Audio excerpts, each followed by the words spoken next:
had this demo at CES of what you guys have done with Nissan, where an engineer can actually ask the car and ask questions, like natural questions to the car, thanks to your AI platform. And I think that this is really, indeed, as you say, it's not like, okay, we're going to put a chatbot because everybody does, right? It's like, how do we incorporate AI so that it actually makes the life of our customer easier? And I think that's very powerful. No, that's absolutely true. I think one of the things that LLM has done is it humanizes a lot of technology.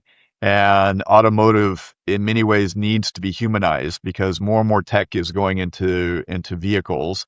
And how do people who build the vehicles, service the vehicles, and buy the vehicles relate to their cars? I think that relationship between the human and the vehicle is going to get closer and closer. And AI is one of the enabling technologies. But unlike human to human, cars don't speak English. They don't use language.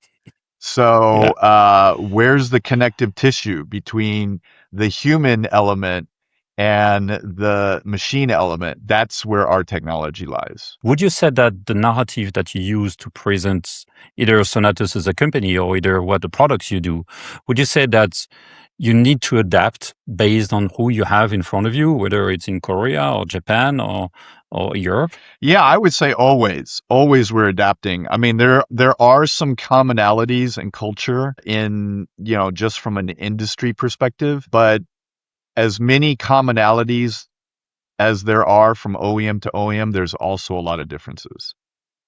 Yeah. So, in terms of there's still deep-rooted country, geography, culture, differences that's infused into the automotive industry in those geographies.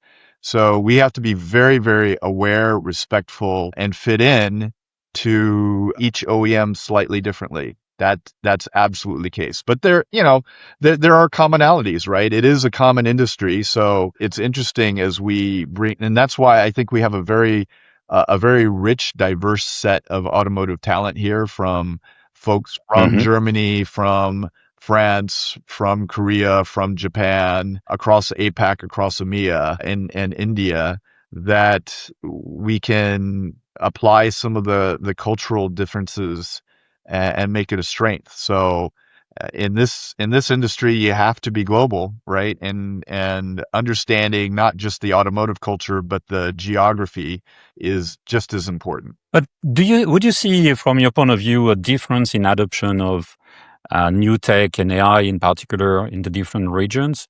Is the mindset of the different cultures having an impact basically on AI adoption? Hugely. Oh Hugely, yeah. hugely. It can be scary, actually. I have to say that China, for example, their adoption rate of new technologies, not just AI, is staggering. Mm. When we go in and we talk to some OEMs there and tier ones there, the bureaucracy, the adoption rate, the speed is many times faster than Western OEMs. It is not surprising to me at all how advanced that they have gotten. And I think the world needs to take notice on that. So, we do have presence there. A lot of it is we also learn about what their methodologies and thinking and their adoption rate is. In many ways, it's a bellwether for the rest of the industry outside of China. But I feel good in that at least they're still interested in our technology. So we're not obsolete over there. If anything, I think we have technology that helps them move forward as well. So it's not all lost for the Western OEMs. They just, Yeah. in many ways, I would say not to rat hole on this, but the Western OEMs, the incumbent OEMs, even in APAC that are outside of China, it's their race to lose, really. They have the brand name, they have the distribution, they have the customer base. It's their race to lose. So Yeah. it's not over yet. And technology is there for them to adopt and leapfrog what is there in China. And what is the fuel you would say to win that race? Is it mindset primarily? Mindset is there for definitely adoption of technology. but there's definitely a hunger that's there in terms of, let's say, capturing the market and capturing the industry. And I think that hunger is across that entire region. We see APAC, and it's not just China, but APAC. The culture is slightly different there, and it's work, work, work, work, work.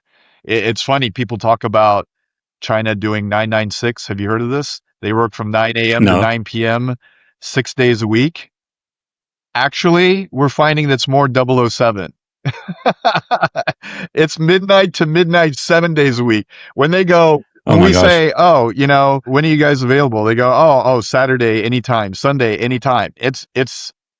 There are times when my team gets exhausted working with the partners and the customers over there.